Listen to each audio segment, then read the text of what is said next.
नाभिकीय संलयन नाभिकीय विखंडन की अपेक्षा ज़्यादा एफिशिएंट होती है। आपने देखा कि नाभिकीय संलयन में जब एक न्यूक्लियॉन ब्रेक होता है, एक न्यूक्लियॉन को हम उसके बंधन से मुक्त करते हैं, तो हमें कम से कम at least 6.7 million electron volt energy मिलती है। और नाभिकीय विखंडन में अगर एक न्यूक्लियॉन मुक्त होता है तो उसमें केवल 1 मिलियन इलेक्ट्रॉन वोल्ट से भी कम एनर्जी हमको मिलती है। तो नाभिकीय संलयन में एनर्जी बहुत ज़्यादा रिलीज होती है।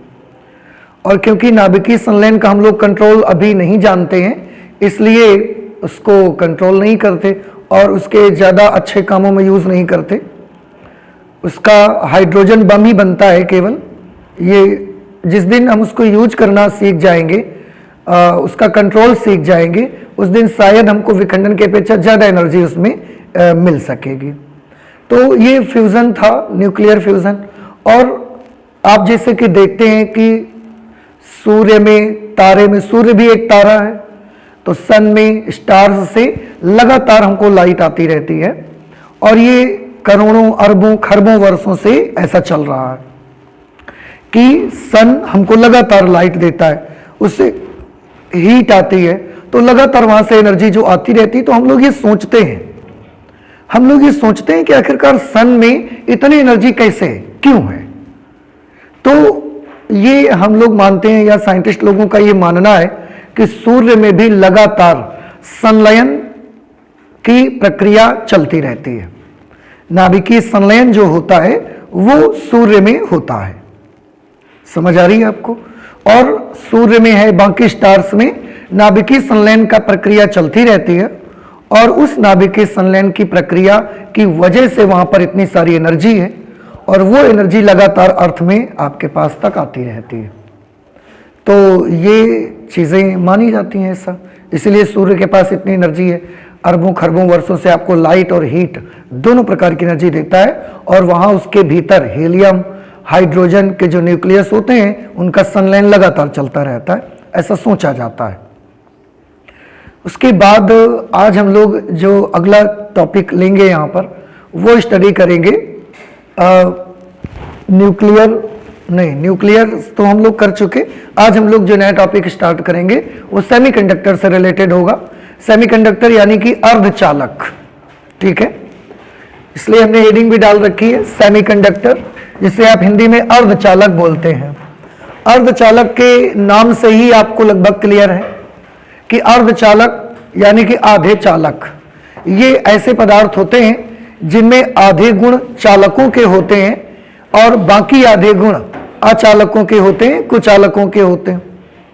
तो इनके नाम से ही जैसा कि आपको क्लियर होगा, सेमी कंडक्टर, ये आधे कंडक्टर होते हैं, इनमें आधे गुण चालकों के और आधे गुण अचालकों के पाए जाते हैं।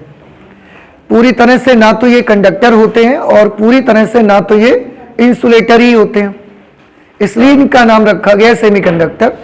और मैं आपको बताऊं कि जैसा कि आप आजकल फील करते हैं, आप देखते हैं कि इस समय हमें कंप्यूटर है, मोबाइल फोन्स हैं, इस प्रकार की जितनी भी डिवाइसेस हैं उन सबके साथ ज़्यादा हमको डील करना पड़ता है। कंप्यूटर पे हमें ज़्यादा वर्क करने पड़ते हैं, मोबाइल फ़ोन पे हमें ज़्यादा वर्क करना पड़ता है। तो इस तरीके की जितनी भी डिवाइसेस हैं आपकी, कंप्यूटर हुआ, लैपटॉप हुआ, मोबाइल फ़ोन्स हुए, ये जितनी भी इस तरीके की डिवाइसेस हैं, इन सब में हम ये सेमीकंडक्टर यूज़ करते हैं। इन सब में हम सेमीकंडक्टर का यूज़ करते हैं और सेमीकंडक्टर की हेल्प से हम इन्हें ऑपरेट करते हैं।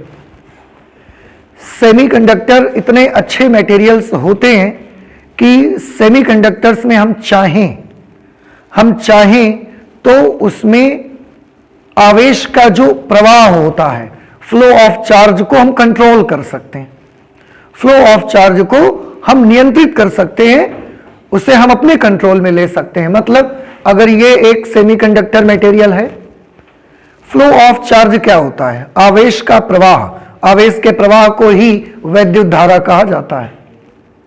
और मैंने बोला कि semiconductors are those materials in which we can control the flow of charge.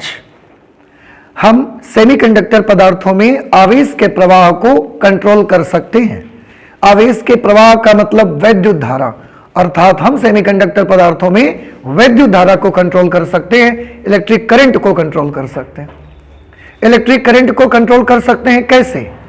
तो इलेक्ट्रिक करंट का कंट्रोल कुछ इस तरीके का हो सकता है। देखिए कितना मजेदार होगा। If this is the semiconductor और अगर हम चाहेंगे तो इसमें करंट फ्लो होगी, हम चाहेंगे तो इसी में करंट नहीं फ्लो होगी। बात समझ रहे? हम चाहेंगे तो करंट फ्लो होगी, हम चाहेंगे तो इसी में हम करंट फ्लो नहीं होने देंगे। हम चाहेंगे तो करंट कम फ्लो होगी, हम चाहेंगे तो करंट ज्यादा फ्लो होगी। कर सकते हैं हम लोग ऐसा। हम चाहें तो एक ही सेमीकंडक्टर है, उसमें इधर से इधर करंट फ्लो होगी और हम चाहें तो हम इधर से इधर फ्लो नहीं होगी। इतनी कंट्रोलिंग सेमीकंडक्टर के लिए हमारे पास होती है। मेटल्स वगैरह में कॉपर वगैरह के जो वायर बने होते हैं, अगर आप उनमें चाहें कि इसको लगा लें और कॉपर वायर अगर आपने लगाई, इधर से इधर करंट फ्लो हो रही है, तो आप अगर उल्टा करके लगा दोगे तो भी तो इधर से इधर की तरफ फ्लो होगी करंट। कॉपर वायर में तो ऐसा होता नहीं कि तार ऐसा लगाओगे तो करंट फ्लो होगी, ऐसा लगाओगे तो करंट फ्लो नहीं होगी। लेकिन सेमीकंडक्टर में मैंने बोला ना, हम चाहें तो हम ऐसा कर सकते हैं। हम चाहें करंट फ्लो होगी, हम चाहें करंट नहीं फ्लो होगी, हम चाहें तो कम फ्लो होगी, हम चाहें तो ज्यादा फ्लो होगी, हम चाहें तो राइट से लेफ्ट से राइट जाएगी, हम चाहें तो लेफ्ट से राइट जाएगी, और हम नहीं चाहेंगे तो एक दिशा में जाएगी, दूसरी दिशा में नहीं जाएगी। इतना गजब का कंट्रोल हम सेमीकंडक्टर्स में करंट के लिए कर सकते हैं। इतने अच्छे मटेरियल्स हैं ये, और आपके 12th के सिलेबस में ये रखे गए हैं।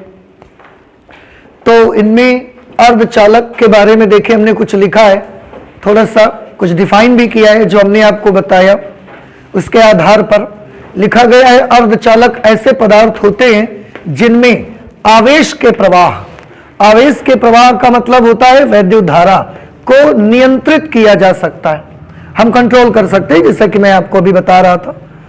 अथवा दूसरे शब्दों में अगर मैं ये कहूं, एक और डिफिनीशन, जैसे कि मैंने आपको बताया कि अर्धचालक पदार्थों में सुचालक तथा कुचालक दोनों के गुण पाए जाते हैं। कुछ गुण सुचालकों के भी होते हैं इसमें, और कुछ गुण इसमें अचालकों के भी होते हैं, कुचालकों के भी कुछ प्रॉपर्टीज इसमें होती हैं। इसीलिए तो इनका नाम है अर्धचालक। ये ना पूरी तरह से चालक है और ना ही तो पूरी तरह से कुचालक है, आधे चालक आधे कुचालक है। अर्थात अर्धचालक पदार्थ सुचालकों तथा कुचालकों के बीच की कड़ी होते हैं, यानी कि कुछ गुण इसमें सुचालक के और कुछ अचालक के पाए जाते हैं। ठीक है, अच्छा, इसके साथ एक चीज और जो अर्धचालकों में एक प्रॉपर्टी होती है, जैसा कि आपने मेटल्स के लिए पढ़ा था, प्रतिरोध ताप गुणांक, एक आर्टिकल पढ़ा हुआ था, प्रतिरोध ताप गुणांक, कोएफिशिएंट ऑफ थर्मल रेसिस्टेंस, क्या उसको पढ़ा था आपने? प्रतिरोध ताप गुणांक, coefficient of thermal resistance alpha. और धातुओं के लिए इसका एक फॉर्मूला भी आपने बनाया हुआ था, मैं यहां पर उसको लिख के आपको दिखाता हूं कि अगर किसी धातु का 0 डिग्री सेल्सियस ताप पर प्रतिरोध R0 है, 0 डिग्री सेल्सियस ताप पर प्रतिरोध R0 है, और उसका प्रतिरोध ताप गुणांक अल्फा है, तो T डिग्री सेल्सियस ताप पर उसका प्रतिरोध होता था RT is equal to R0 1 plus alpha T। और ये फॉर्मूला से हमने ये भी देखा था कि जो धातुएं होती हैं, जो मेटल्स होते हैं, जब हम उनका ताप बढ़ाते हैं, क्योंकि धातुओं का प्रतिरोध ताप गुणांक धनात्मक होता है, तो जब हम धातुओं का ताप बढ़ाते हैं तो ये टर्म इंक्रीज होता है, ये टर्म बढ़ता है, उसके साथ जुड़ता है, तो ये और वैल्यू बड़ी हो जाती है।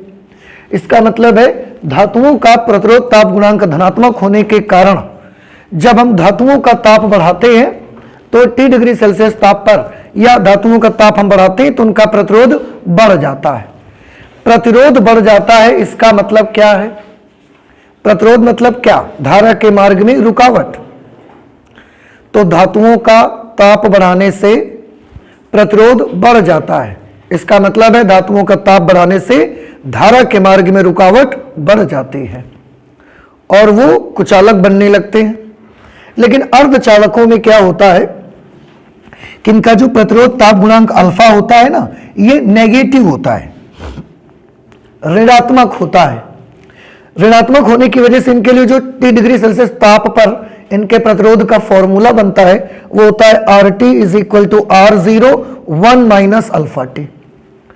अल्फा नेगेटिव होता है ना इनका सेमीकंडक्टर का, तो यहां प्लस अल्फा है धातुओं के लिए। This is for metal and this is for semiconductor.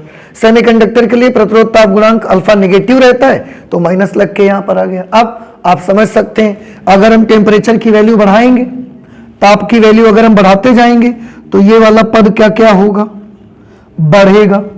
और अगर ये पद बढ़ेगा तो एक में से बड़ी वैल्यू घटाने से वैल्यू कैसी आएगी, छोटी, तो प्रतिरोध कैसा हो जाएगा, कम हो जाएगा।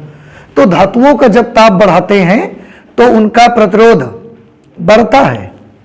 फिर से बहुत अच्छे से याद रखें, दोनों के बारे में अलग अलग बताइए। धातुओं का प्रतिरोध ताप गुणांक कैसा होता है, धनात्मक। अर्धचालकों का प्रतिरोध ताप गुणांक कैसा होता है, ऋणात्मक। धातुओं का प्रतिरोध ताप गुणांक धनात्मक होता है, जिसकी वजह से अगर हम धातुओं का ताप बढ़ाते हैं तो प्रतिरोध का क्या होता है, बढ़ जाता है। प्रतिरोध बढ़ जाने से उनकी चालकता क्या होगी, कम हो जाएगी, करंट के रास्ते पर अवरोध ज्यादा लगेगा। But in semiconductors if we increase the temperature, अगर हम टेम्परेचर बढ़ाते हैं तो प्रतिरोध का क्या होगा, कम हो जाएगा, उल्टा होगा उनका, due to the negative coefficient of thermal resistance. Negative होने की वजह से जब इसका ताप बढ़ाओगे तो प्रतिरोध कम हो जाता है। ताप बढ़ा, प्रतिरोध कम हुआ, अर्थात चालकता बढ़ जाएगी। तो ताप बढ़ने से चालकता बढ़ती है अर्धचालकों की। जितने ज्यादा टेम्परेचर बढ़ते जाएगा, जितना वो गर्म होते जाएंगे, उनकी चालकता उतनी अच्छी होती जाती है, उनके अंदर से करंट का फ्लो उतना बेस्ट होता चला जाता है, उतना अच्छे से होता जाता है। तो ताप बढ़ने से प्रतिरोध घटेगा, ताप बढ़ने से प्रतिरोध घटता है तथा ताप घटने से प्रतिरोध बढ़ जाता है। परम शून्य ताप पर ये पूर्ण कुचालक की भांति व्यवहार करते हैं। देखो यहां पर एक बात आई कि ताप घटने से क्या होगा, प्रतिरोध बढ़ेगा। अब हम ताप घटाते चले जाएं तो प्रतिरोध क्या होता जाएगा, बढ़ते जाएगा, बढ़ते जाएगा। प्रतिरोध बढ़ने से चालकता कम होती जाएगी। अब अगर प्रतिरोध बढ़ते जाएगा, चालकता कम होती जाएगी, तो एक ऐसा टेम्परेचर आएगा जब चालकता शून्य हो जाएगी, यानी कि उस समय प्रतिरोध कैसा हो जाएगा, अनंत हो जाएगा, और चालकता शून्य हो जाएगी। चालकता शून्य होने का क्या मतलब है, वैद्युत धारा का प्रवाह नहीं होगा, बंद हो जाएगा, रुक जाएगा। और अगर वैद्युत धारा का प्रवाह बंद हो गया तो वो पदार्थ क्या बन जाएगा, कुछ अलग बन जाएगा। तो वही लिखा गया यहां पर कि परम शून्य ताप तक अगर आप ले जाते हैं, ताप घटने से ही तो ये होता है, तो ताप घटाते जाइए, घटाते जाइए, घटाते, कितना घटा दें, परम शून्य ताप, absolute zero temperature which is -273 degree Celsius. अगर इतने टेम्परेचर पर आप सेमीकंडक्टर को ठंडा कर दें, इतने टेम्परेचर तक ठंडा कर दीजिए, तो वो एक पूर्ण कुचालक की भांति व्यवहार करना शुरू कर देगा। तो अर्धचालकों का ताप बढ़ने से प्रतिरोध घटेगा, चालकता बढ़ जाएगी, और ताप घटने से प्रतिरोध बढ़ेगा, चालकता घट जाएगी। अगर आप उसको ठंडा करते करते करते परम शून्य ताप तक ठंडा कर दें, -273.15 डिग्री सेल्सियस तक ठंडा अगर कर देते हैं, तो वो आपका पूरी तरीके से परफेक्टली इंसुलेटर की तरह काम करेगा और पूर्ण कुचालक की भांति व्यवहार करना शुरू कर देगा। So these are some properties of semiconductor, and semiconductor is the very important and very interesting material.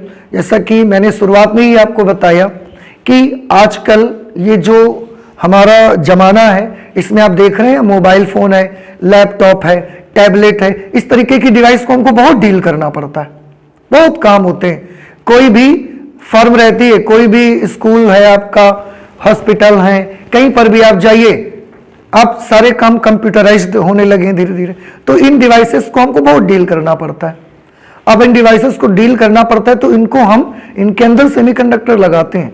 ये हमको बेस्ट चीज प्रोवाइड करते हैं और इनकी मदद से ये सारी चीजें, सारे काम हम कर सकते हैं।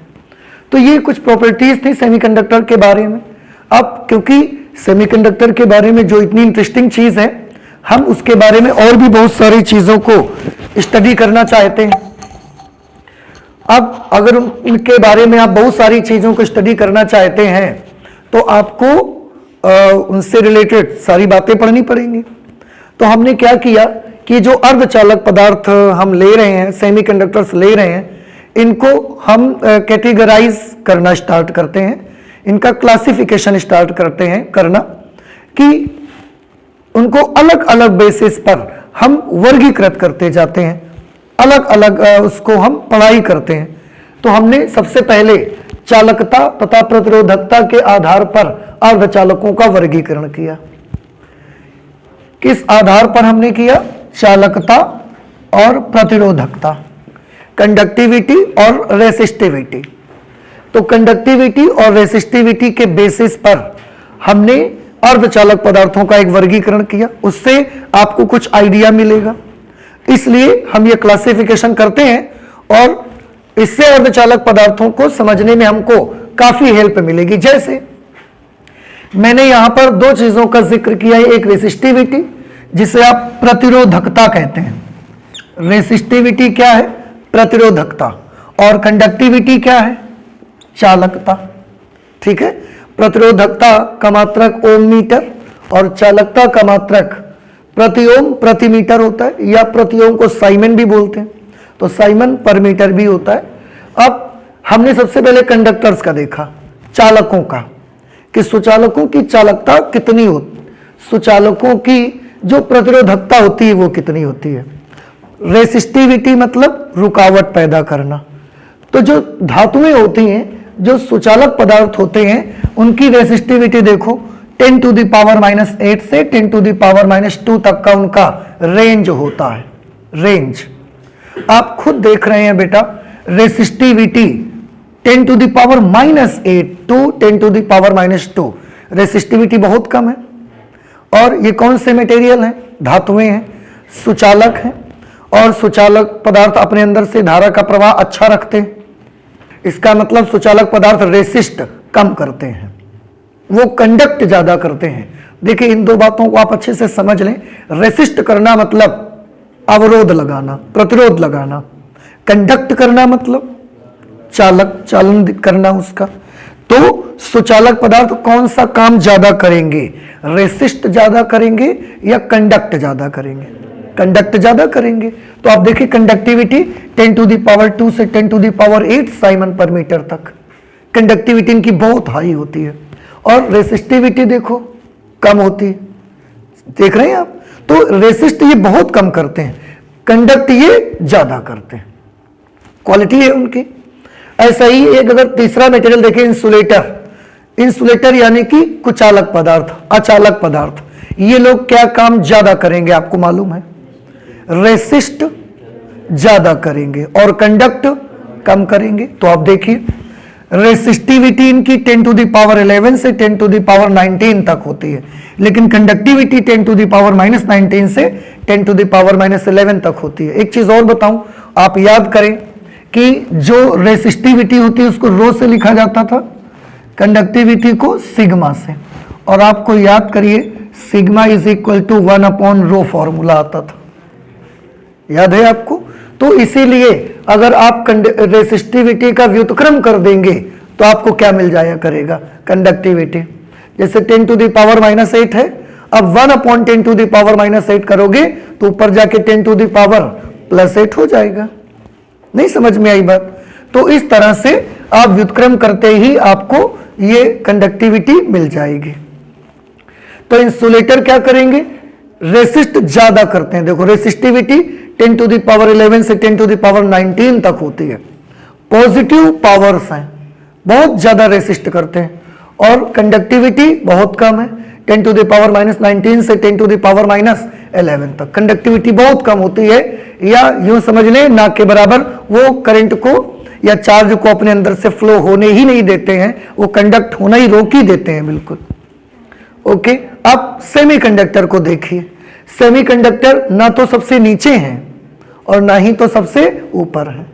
इनकी रेसिस्टिविटी आप देखेंगे 10 टू द पावर -5 से 10 टू द पावर 6 तक इनकी रेसिस्टिविटी होती है। देख रहे हैं आप, ये इनकी रेसिस्टिविटी होती है 10 टू द पावर -5 से 10 टू द पावर 6 तक। इसमें नेगेटिव वाले भी हैं, पॉजिटिव वाले भी हैं और जीरो भी इसमें कहीं ना कहीं शामिल होगा बीच में। तो ये इसकी अपेक्षा कम रेसिस्ट करते हैं, लेकिन नहीं, इसकी अपेक्षा, कंडक्टर की अपेक्षा ज्यादा रेसिस्ट करते हैं और इंसुलेटर की अपेक्षा कम रेसिस्ट करते हैं। देखो ये 19 है, ये 6 है। और कंडक्टिविटी का अगर देखें तो कंडक्टिविटी में कंडक्टर्स की अपेक्षा कम कंडक्ट करते हैं और रेसिस्टिविटी में इंसुलेटर की अपेक्षा ज्यादा कंडक्ट करते हैं ये। तो आप इनको, जब ये नंबर आप देख रहे हैं, आप खुद अंदाजा लगा सकते हैं कि इनको कंडक्टर और इंसुलेटर, सुचालक और कुचालकों के बीच में ही रखा जा सकता था, क्योंकि इनकी रेसिस्टिविटी और कंडक्टिविटी का जो रेंज है वो सुचालक और कुचालकों के बीच का है। ना तो सुचालकों से सुपर में आ रहे हैं और ना इंसुलेटर से भी कम में आ रहे हैं, इसलिए इनको बीच में ही रखना ज्यादा उचित है। ये इसीलिए लिखा गया था यहां पर कि ये सुचालकों तथा कुचालकों के बीच की कड़ी होते हैं। इनमें कुछ गुण सुचालकों के पाए जाते हैं तो कुछ गुण कुचालकों के पाए जाते हैं, अचालकों के। ठीक है, एक तो ये कैटेगराइजेशन किया गया जिससे हमको ये पता लगा कि सुचालकों में जो अर्धचालक होते हैं वो सुचालक और कुचालक के बीच की एक कड़ी है, ये हमको पता चला। हमने और भी इसको, क्योंकि हमें बहुत अच्छे तरीके से इसको समझना है, तो हमने और भी तरीके इसके बनाए। जिस तरीके से हमने इनको क्लासिफाई किया, वर्गीकृत किया, किस आधार पर, तो देखिए तत्वों तथा यौगिकों के आधार पर अर्धचालकों का वर्गीकरण। हमारे पास जो सेमीकंडक्टर्स हैं, उन सेमीकंडक्टर में हम देखते हैं कि कुछ सेमीकंडक्टर ऐसे हैं जो एलिमेंट्स हैं, तत्व। आप केमिस्ट्री में एलिमेंट्स पढ़ते हैं ना, तत्व पढ़ते हैं, केमिस्ट्री में आप कंपाउंड्स भी पढ़ते हैं। तो हमारे यहां पर कुछ तो एलिमेंट ऐसे हैं जो सेमीकंडक्टर की तरह बिहेव करते हैं और कुछ कंपाउंड ऐसे हैं जो सेमीकंडक्टर की तरह बिहेव करते हैं। तो हमने उस आधार पर भी उनको क्लासिफाई किया कि आखिरकार ऐसे कौन से एलिमेंट्स हैं और ऐसे कौन से कंपाउंड्स हैं जो सेमीकंडक्टर की तरह बिहेव करते हैं। तो हमने उसी आधार पर उनका क्लासिफिकेशन किया। जैसे सबसे पहले हमने किसका लिखा, एलिमेंट्स का, तत्वों का लिखा कि एलिमेंट्स में कौन कौन से एलिमेंट ऐसे हैं जो सेमीकंडक्टर की तरह बिहेव करते हैं। तो एक एलिमेंट हमको कौन सा मिला, जर्मेनियम, Ge उसका सिंबल है। दूसरा एलिमेंट हमको सिलिकॉन मिला, Si उसका सिंबल है। बात समझ में आई। तो तत्वों में हमको दो एलिमेंट्स ऐसे मिले जो सेमीकंडक्टर की तरह बिहेव करते हैं, एक जर्मेनियम और दूसरा सिलिकॉन। याद रहेगा आपको। तो कौन कौन से दो एलिमेंट्स ऐसे हैं जो सेमीकंडक्टर की तरह बिहेव करते हैं, जर्मेनियम और सिलिकॉन। ठीक है। अच्छा, कुछ कंपाउंड्स भी होते हैं, कुछ यौगिक भी होते हैं जो भी सेमीकंडक्टर की तरह बिहेव करते हैं। जैसे कंपाउंड्स में, अब कंपाउंड्स में भी दो कैटेगरी होती हैं, आप जानते हो, ऑर्गेनिक कंपाउंड्स और इनऑर्गेनिक कंपाउंड्स। यौगिक है ये, इनमें अकार्बनिक और कार्बनिक यौगिक दो प्रकार के मिलते हैं, आप पढ़ते हैं केमिस्ट्री में। तो यौगिकों में अब हमने इनको देखना शुरू किया कि क्या कोई कंपाउंड है जो सेमीकंडक्टर की तरह बिहेव करेगा। तो हमने पाया कि कंपाउंड्स में, इनऑर्गेनिक कंपाउंड्स में भी कुछ मटेरियल होते हैं और ऑर्गेनिक कंपाउंड्स में भी कुछ मटेरियल होते हैं जो कि सेमीकंडक्टर की तरह बिहेव करते हैं। जैसे कंपाउंड्स में जब हम इनऑर्गेनिक कंपाउंड्स में देखने गए, अकार्बनिक यौगिकों में देखने गए, तो हमको ये कुछ मटेरियल, कुछ इनऑर्गेनिक कंपाउंड्स ऐसे मिले जो कि सेमीकंडक्टर की तरह बिहेव करते हैं। जैसे कैडमियम सल्फाइड, इसका यूज बहुत किया जाता है कैडमियम सल्फाइड का सेमीकंडक्टर की तरह। गैलियम आर्सेनाइड, कैडमियम सेलेनियम और इंडियम फॉस्फाइड, ये इनके नाम हैं। तो इन सब का यूज किया जाता है। ये सब क्या है? कंपाउंड्स हैं। कौन से कंपाउंड हैं? इनऑर्गेनिक कंपाउंड हैं। और इनको हम क्यों पढ़ रहे हैं? क्योंकि ये सारे के सारे कंपाउंड किसकी तरह बिहेव करते हैं? अर्धचालकों की तरह बिहेव करते हैं, इसलिए हम इनको स्टडी कर रहे हैं। अभी भी नहीं समझ आया आपको?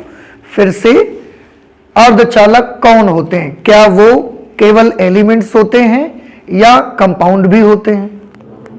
आंसर है एलिमेंट भी होते हैं, कंपाउंड भी होते हैं।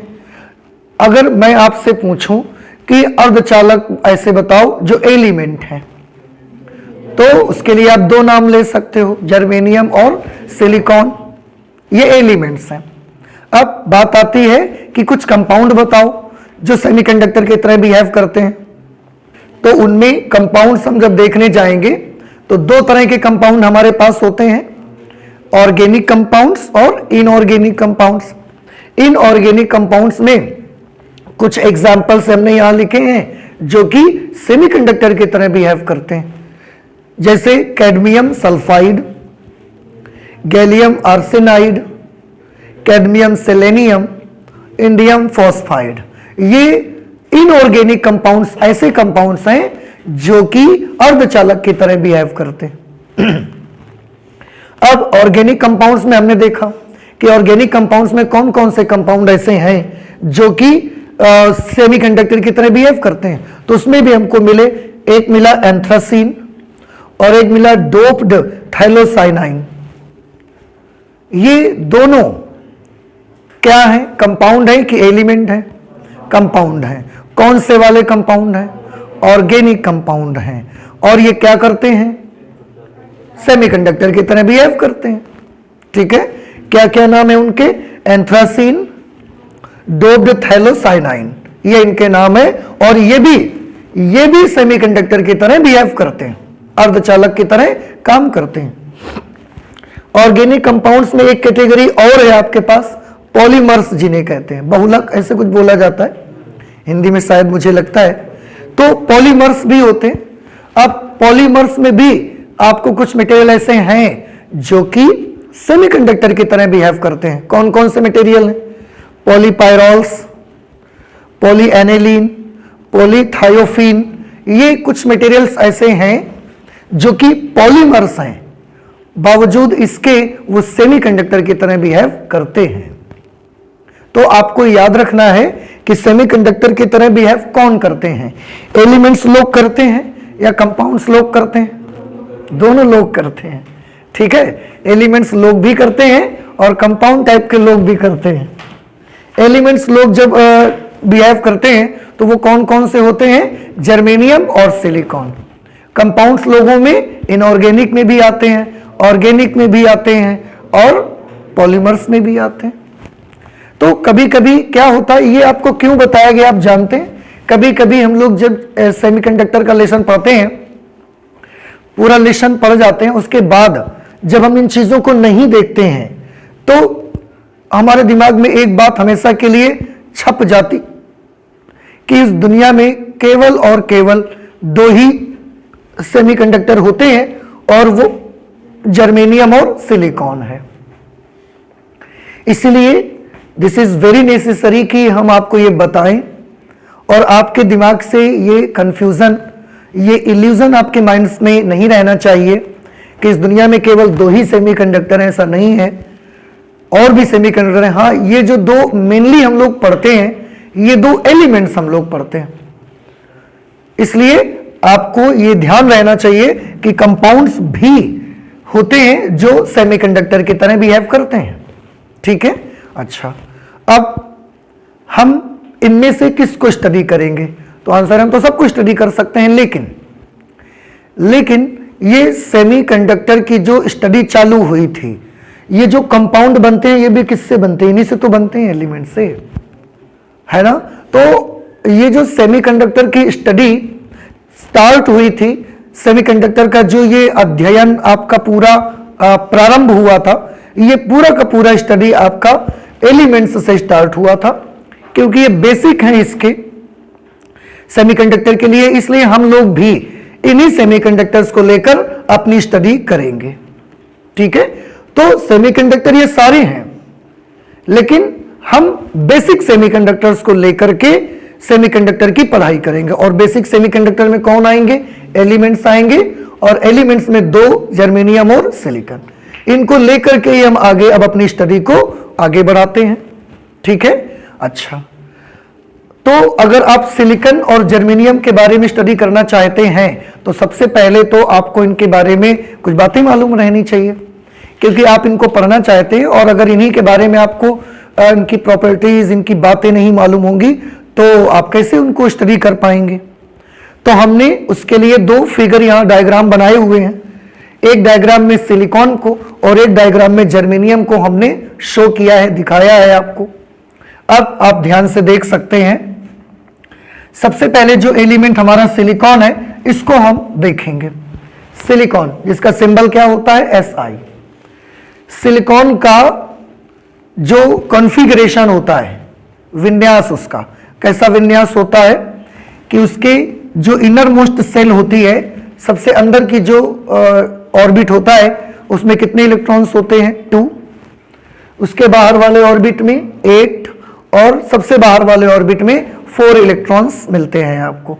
ये केमिस्ट्री में आप ज़्यादा पढ़ते हैं, फिजिक्स में हमारे यहाँ कम मिलेगा पढ़ने को, लेकिन इतनी चीज़ आपको मिलेगी पढ़ने के लिए कि इनर मोस्ट सेल में कितने इलेक्ट्रॉन्स मिलेंगे? 2, उसके मिडिल वाली शेल में 8 और आउटर मोस्ट सेल में कितने इलेक्ट्रॉन्स मिलेंगे? 4। टोटल कितने इलेक्ट्रॉन्स हो गए? कितने इलेक्ट्रॉन्स हो गए? तो 8, 2, 10 और 4, 14 इलेक्ट्रॉन्स हो गए। तो पूरा एटम के पास कितना नेगेटिव चार्ज होता है? 14 इलेक्ट्रॉन्स के बराबर। इसलिए इसके न्यूक्लियस में इसके न्यूक्लियस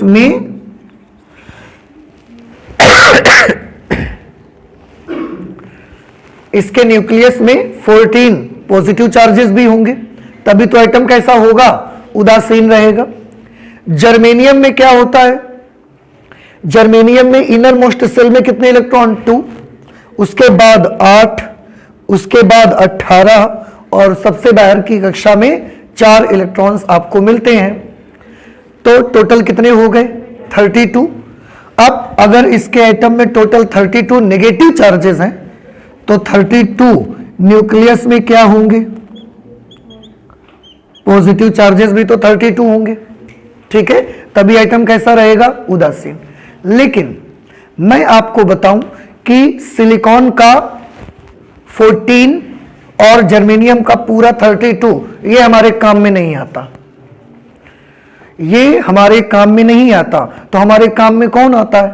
हमारे काम में आते हैं ये आउटर मोस्ट सेल के 4 इलेक्ट्रॉन्स, जो कि सिलिकॉन में भी आउटर मोस्ट सेल में 4 इलेक्ट्रॉन है और जर्मेनियम की आउटर मोस्ट सेल में 4 इलेक्ट्रॉन्स होते हैं। ये 4 electrons which are situated in the outermost shell, ये हमारे काम के इलेक्ट्रॉन्स होते हैं। ये कुछ बात आपको समझ आ रही है? नहीं समझ आ रही? अच्छा, तो कौन हमारे काम के हैं? इसके 14 और इसके 32 ये हमारे काम के हैं। हमने बोला ये हमारे काम के नहीं हैं, हमारे काम के वो वाले इलेक्ट्रॉन्स हैं जो कि आउटर मोस्ट सेल में सिचुएटेड हैं। और आप सिलिकॉन को देखो या जर्मेनियम को देखिए, दोनों की आउटर मोस्ट सेल में कितने इलेक्ट्रॉन्स मिलेंगे? 4 इलेक्ट्रॉन्स मिलेंगे आपको। ये सभी स्टूडेंट्स को समझ आ गया? अच्छा, अब हमने इसमें इलेक्ट्रॉन्स के एनर्जी लेवल, आपको याद होगा अभी कुछ दिन पहले जब आप एटम स्टडी कर रहे थे, एटम, तो उसमें इलेक्ट्रॉन्स के एनर्जी लेवल्स आपने पढ़े हुए थे इलेक्ट्रॉन के एनर्जी लेवल, ऊर्जा स्तर, याद आया आपको? तो उन्हें का मैंने केवल बाहर की कक्षा वाले 4 इलेक्ट्रॉनों का एनर्जी लेवल मैं आपको दिखाऊंगा। आप केमिस्ट्री में इनका इलेक्ट्रॉनिक कॉन्फ़िगरेशन करते हैं, जिसे आप इलेक्ट्रॉनिक विन्यास कहते हैं, करते हैं ना आप? तो मुझे उस इलेक्ट्रॉनिक कॉन्फ़िगरेशन से मतलब नहीं है, मैं आपको सिर्फ और सिर्फ ये दिखाना चाहता हूं कि आउटर मोस्ट सेल में कितने इलेक्ट्रॉन का एनर्जी लेवल कितना है, कैसा है, मैं वो शो करना चाहता हूं। आप ये न सोचिएगा कि इनका इलेक्ट्रॉनिक विन्यास किया जाएगा तो ये तो नहीं आएगा, क्योंकि आप देखेंगे फर्स्ट, सेकंड और थर्ड, तो आप इलेक्ट्रॉनिक विन्यास करोगे तो 3s2 करोगे और 3p2 करके रख दोगे। आप करोगे कि नहीं करोगे? आप इसको क्या मान लोगे कि ये गलत है? पर मैंने बोला कि मुझे उससे कोई मतलब नहीं है electronic configuration. We are not doing the electronic configuration of silicon and germanium, we are only considering the outermost shells electrons. हम केवल उनके एनर्जी लेवल्स दिखाना चाहते हैं आपको, हमें कोई मतलब नहीं है what is the electronic configuration of silicon and what is the electronic configuration of germanium. I don't care, मैं सिर्फ आपको आउटर मोस्ट सेल के जितने भी इलेक्ट्रॉन्स हैं उनका एनर्जी लेवल दिखाना चाहता हूं, बस। अब आप ध्यान से देखिएगा, आउटर मोस्ट सेल में टोटल कितने इलेक्ट्रॉन्स हैं? 4, जिनमें से 2 इलेक्ट्रॉन ऐसे हैं जिनकी एनर्जी s लेवल की है। देखो क्या मीनिंग है, समझ में आया कुछ आपको कैसे मैंने बताया? आउटर मोस्ट सेल में टोटल कितने हैं? 4, उन 4 में से 2 इलेक्ट्रॉन्स ऐसे हैं जिनका एनर्जी लेवल s लेवल का है, s लेवल का है। 2 ऐसे इलेक्ट्रॉन्स हैं जिनका एनर्जी लेवल p लेवल का है। बात समझ आई आपको? अच्छा, अब जर्मेनियम की बात करें तो जर्मेनियम की भी आउटर मोस्ट सेल में 4 इलेक्ट्रॉन्स हैं, इसमें भी 2 इलेक्ट्रॉन, 4 हैं टोटल, उन 4 में से 2 इलेक्ट्रॉन्स का एनर्जी लेवल, 2 इलेक्ट्रॉन्स का ऊर्जा स्तर s स्तर का है और बाकी जो 2 और बचे उनका ऊर्जा स्तर p लेवल का है, एनर्जी लेवल उनका।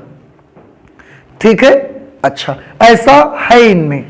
अब आपने अगर केमिस्ट्री में ये सारी चीजें पढ़ी हैं तो एक चीज आपको ये भी मालूम होगी कि आउटर मोस्ट सेल अगर किसी एटम की है तो उसके स्थायित्व के लिए, उसकी स्टेबिलिटी के लिए उसमें कितने इलेक्ट्रॉन्स भरे जा सकते हैं?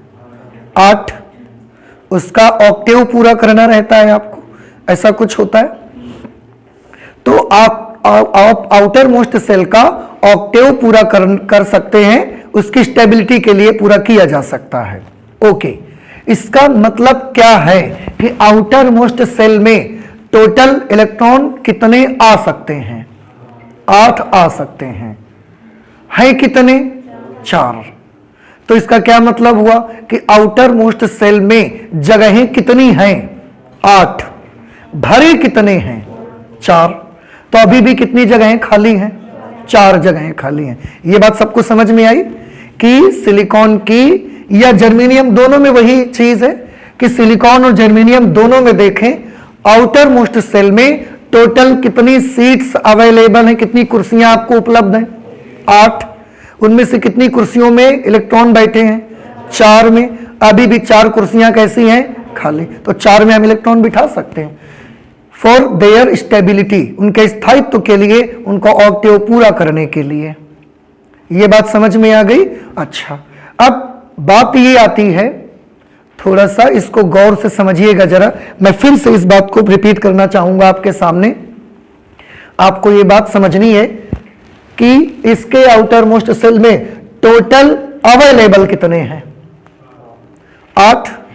8 में से 2 इलेक्ट्रॉन्स या 2 सीट्स किस लेवल की होती हैं? s लेवल की। और 6 जगहें, 6 प्लेसेस, 6 सीट्स किस लेवल की होती हैं? p लेवल की, जिनमें से s लेवल की दोनों सीट भरी हुई हैं, फील्ड है। देखो s लेवल की दोनों जगहें भरी हुई हैं, p लेवल की 6 में से केवल कितनी जगहें भरी हैं? अभी भी p लेवल की कितनी जगहें खाली हैं? तो सिलिकॉन में आउटर मोस्ट सेल में जो जगहें खाली हैं वो किस लेवल की खाली हैं? p लेवल की खाली हैं, s लेवल की पूरी फील्ड है, भरी हुई है। अब ये बात समझ में आ गई? यही चीज आप जर्मेनियम के लिए देख सकते हो। टोटल अवेलेबल एनर्जी लेवल्स कितने हैं? 8। 8 में से 2 s लेवल के अवेलेबल हैं, 6 p लेवल के अवेलेबल हैं। लेकिन क्या जर्मेनियम में ये पूरे के पूरे 8 भरे हुए हैं? Answer is no. फिर कितने भरे हुए हैं टोटल? भरे तो 4 ही हैं, जिनमें s लेवल के तो दोनों देखो भरे हुए हैं। s लेवल की कितनी चेयर पड़ी हैं? 2, और s लेवल की दोनों चेयर में इलेक्ट्रॉन बैठा हुआ है। पी लेवल की कितनी चेयर पड़ी हुई हैं? 6 पड़ी हुई हैं, 6 पड़ी हुई हैं। और पी लेवल वाली अभी भी 4 चेयर क्या हैं? खाली हैं। तो सिलिकॉन हो या जर्मेनियम हो, दोनों में ही एस लेवल के दोनों इलेक्ट्रॉन्स कैसे हैं? फिल्ड हैं। पी लेवल के 4 जगहें अभी भी कैसी हैं? खाली हैं। ये सिलिकॉन और जर्मेनियम में होता है। इतना सबको अब समझ आ गया? ओके, ये इनके एनर्जी लेवल हैं और इतने अवेलेबल हैं। अगर ये बात आपको समझ में आ जाएगी तो हमें आगे और ज्यादा मुझे कन्वीनियंट रहेगा कि मैं आपको समझा पाऊंगा अच्छे से। अब ये तो हमने ऐसे ऐसे बात कर दी अलग अलग, लेकिन जब इनके क्रिस्टल फॉर्मेशन होता है, जब इनके क्रिस्टल बनते हैं, देखो हमने ये जो एनर्जी लेवल की बात की है और उससे पहले जब एटम का लेशन हम पढ़ रहे थे उस समय भी हम एनर्जी लेवल की बात कर रहे थे। आप याद करें बेटा थोड़ा सा कि वो एनर्जी लेवल की हमने जब बात की थी तो वो सिर्फ एक इलेक्ट्रॉन के लिए करी थी। याद करिए, उसमें हमने हेडिंग डाली थी कि हाइड्रोजन सदृश परमाणुओं के लिए बोहर का मॉडल। और हाइड्रोजन सदृश परमाणु कैसे होते हैं? जिनकी बाहरी कक्षा में केवल एक इलेक्ट्रॉन होता है। समझ आया? तो वो केवल एक इलेक्ट्रॉन की हमने बात की थी। लेकिन जब जर्मेनियम का और सिलिकॉन का ऐसा एक ढेर बनेगा, ऐसा एक गुटका बनेगा, टुकड़ा बनेगा, ऐसा एक क्रिस्टल तैयार होगा, तो क्या उसमें केवल एक ही इलेक्ट्रॉन होगा, एक ही एटम होगा? ऐसा तो नहीं है। फिर से हाइड्रोजन एक एटम के लिए, हाइड्रोजन की बाहरी कक्षा में जब एक इलेक्ट्रॉन है उस समय के एनर्जी लेवल्स हम बोहर के मॉडल में स्टडी कर चुके। समझ में आया? लेकिन जब हम जर्मेनियम और सिलिकॉन के बारे में स्टडी करेंगे, इनके हम गुटके स्टडी करेंगे, टुकड़े स्टडी करेंगे, इनका क्रिस्टल फॉर्मेशन स्टडी करेंगे कि इनके जो क्रिस्टल होते हैं उनमें एनर्जी लेवल का क्या स्थितियां रहती हैं, क्या उनमें कंडीशंस होती हैं। तो एक इलेक्ट्रॉन वाले एटम को पढ़ना आसान है, लेकिन जब जर्मेनियम के और सिलिकॉन के क्रिस्टल बनेंगे, ऐसे अलग अलग एटम को स्टडी करना इजी है। लेकिन ऐसे बहुत सारे एटम मिलकर जब एक क्रिस्टल तैयार करेंगे तो इनके बारे में स्टडी करना थोड़ा सा आपको ध्यान ज्यादा देना पड़ेगा। ये मेरी बात कुछ समझ में आई? बोहर के मॉडल में हमने कैसे स्टडी की थी? सबको अलग अलग हमने स्टडी किया, उनके एनर्जी लेवल्स पढ़े। लेकिन जब जर्मेनियम और सिलिकॉन को पढ़ने आएंगे और इनका जब क्रिस्टल बनेगा तो ये तो सब ऐसे एटम्स मिला करके, बहुत सारे एटम मिलाने पड़ेंगे तब एक क्रिस्टल तैयार होगा, उसका एक टुकड़ा तैयार होगा, उसका एक ढेर तैयार होगा। उसको जब हम लोग स्टडी करेंगे तो उसके एनर्जी लेवल इस तरीके के नहीं रहेंगे, उनके एनर्जी लेवल बिगड़ जाएंगे। कैसे? थोड़ा सा इस बात को मैं आपको समझाना चाहता हूं।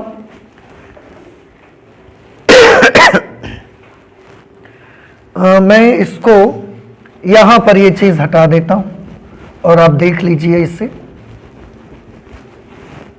देखिए, जब एक एटम होता है, ध्यान से सुनना मेरी बात, जब एक एटम होता है तो क्या होता है? एक एटम होगा तो एक न्यूक्लियस होगा उसमें, और उसके आउटर मोस्ट सेल में 4 इलेक्ट्रॉन है। मैं सिलिकॉन या जर्मेनियम का एक एटम लेके बात कर रहा हूं। आप ध्यान से देखिए, ये न्यूक्लियस इन सभी इलेक्ट्रॉन्स पर क्या करेगा? बल लगाएगा। ये इलेक्ट्रॉन भी तो आपस के बल लगाएंगे, लगाएंगे कि नहीं लगाएंगे? इससे इनका एक एनर्जी लेवल बनता है, एनर्जी लेवल बनता है। क्योंकि एनर्जी का हमने फॉर्मूला पढ़ा है, इलेक्ट्रिकल पोटेंशियल एनर्जी का आपने भी फॉर्मूला पढ़ा हुआ है। Electrical potential energy 1/4 pi epsilon not Q1 into Q2/R। आवेश भी होते हैं फॉर्मूले में और डिस्टेंस भी उनके बीच की मायने रखती है। अब ये तो एक एटम के बारे में हुआ कि न्यूक्लियस भी इलेक्ट्रॉन्स के साथ इंटरैक्ट करेगा, ये इलेक्ट्रॉन भी आपस में एक दूसरे पर प्रतिकर्षण बल लगाएंगे, ये भी एक दूसरे के साथ इंटरैक्ट करेंगे। लेकिन अगर ऐसे बहुत सारे एटम मिलकर एक ढेर बनेगा, एक क्रिस्टल तैयार होगा, उसमें क्या होगा? उसमें तो एटम्स बहुत पास पास आने पड़ेंगे, उनको ऐसा चिपकना पड़ेगा, एक दूसरे से जुड़ना पड़ेगा। अब ये 2 एटम एक दूसरे से जुड़ के हैं, ये प्लस न्यूक्लियस, इनकी भी बाहरी कक्षा में 4 इलेक्ट्रॉन हैं, और इसकी भी बाहरी कक्षा में 4 इलेक्ट्रॉन है। अब आप ध्यान से सुनना, ये न्यूक्लियस भी इस न्यूक्लियस से इंटरेक्ट करेगा, ये इलेक्ट्रॉन से भी करेगा, इससे इससे इससे इससे इससे इससे सबसे, इसका न्यूक्लियस भी सब इलेक्ट्रॉन से इंटरेक्ट करेगा, इसके वाले इलेक्ट्रॉन से भी इंटरेक्ट करेगा। अब आप समझ सकते हैं कि एक साथ जब क्रिस्टल का फॉर्मेशन होगा, जब एक एटम होता था तो भी मोर देन 1 फोर्सेस थे, लेकिन कम थे। जब क्रिस्टल का फॉर्मेशन होगा, ऐसे बहुत सारे एटम मिलकर एक क्रिस्टल तैयार करेंगे, तो अब आप समझ सकते हैं यहां पर फोर्सेस का तो एकदम जमावड़ा लग जाएगा। इतने सारे फोर्सेस एक साथ काम करना शुरू कर देंगे, इतने सारे फोर्सेस काम करना शुरू कर देंगे। एनर्जी में भी Q1 Q2 अपॉन R आता है। तो एनर्जी लेवल, अब आप समझ सकते हैं इनके एनर्जी लेवल पहले की अपेक्षा वैसे ही रहेंगे या एनर्जी लेवल्स में कुछ बदलाव आ जाएगा। तो सीधी सी चीज है कि उनके एनर्जी लेवल्स में कुछ बदलाव आ जाएगा। एक एटम यहां पर है और एक एटम यहां पर है। देखो इसको भी देखिए आप, एक एटम यहां एक एटम यहां, इतनी दूर हैं तो भी एक दूसरे के साथ इंटरैक्ट होंगे। ये एक दूसरे पर ऐसे फोर्स लगाएंगे, कोई इस पर लगाएगा, कोई इस पर लगाएगा, ये आपस में भी लगाएंगे, एक दूसरे पर भी लगाएंगे, तो भी इनका कुछ एनर्जी लेवल होगा। जब दूर दूर है तो भी इनका कुछ एनर्जी लेवल है, अकेले है तो भी कुछ एनर्जी लेवल्स हैं इनके इलेक्ट्रॉन्स के। जब हम दूर दूर लाए तो भी कुछ एनर्जी लेवल्स हैं।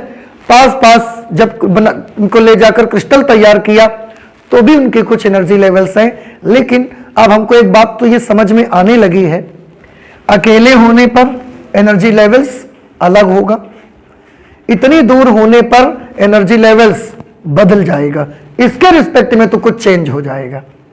और अगर इनको और नजदीक लाके ऐसा बना देंगे तो एनर्जी लेवल्स और बदल जाएगा। क्या ये चीज आपको समझ में आ रही है? नहीं समझ में आ रही है? भाई एनर्जी का फॉर्मूला देखो ना बेटा आप, Q1 Q2 डिस्टेंस पर भी डिपेंड करता है, चार्ज पे भी डिपेंड करता है। अगर एटम अकेला है तो केवल उसे अपने ही इलेक्ट्रॉन्स और नाभिक के बीच के फोर्सेस को डील करना पड़ता है।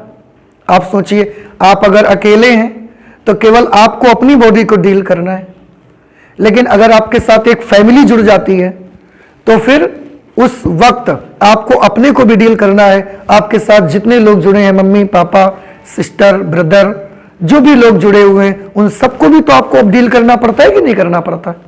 होता है। तो अकेले रहने का फोर्स अलग होगा और 4 लोगों के साथ रहने का फोर्स अलग रहेगा। तो वो तो बड़ा सिंपल है ना।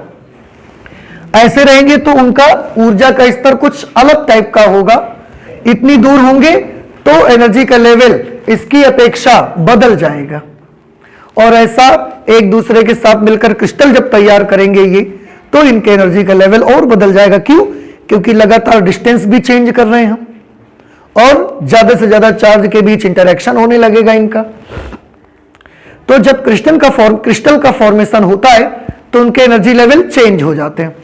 अब वो एनर्जी लेवल ऐसे नहीं रहते, अगर वो चेंज हो जाते हैं तो वो किस तरह से चेंज होते हैं, इसके लिए एक ग्राफ आपको आपकी बुक्स में देखने को मिलेंगे और उस ग्राफ को हम लोग अब इसके बाद स्टडी करेंगे। लेकिन अब उस ग्राफ को हम लोग स्टडी करेंगे नेक्स्ट क्लास पे, ठीक है? तो वो काफी इंटरेस्टिंग होगा, इसलिए उसको हम लोग नेक्स्ट क्लास में स्टडी करेंगे। आज हम फिजिक्स में इतना ही रखेंगे। तो आई होप कि आपको ये सारी बातें समझ में आई होंगी। तो चलते हैं, मिलते हैं नेक्स्ट क्लास पे। Thank you.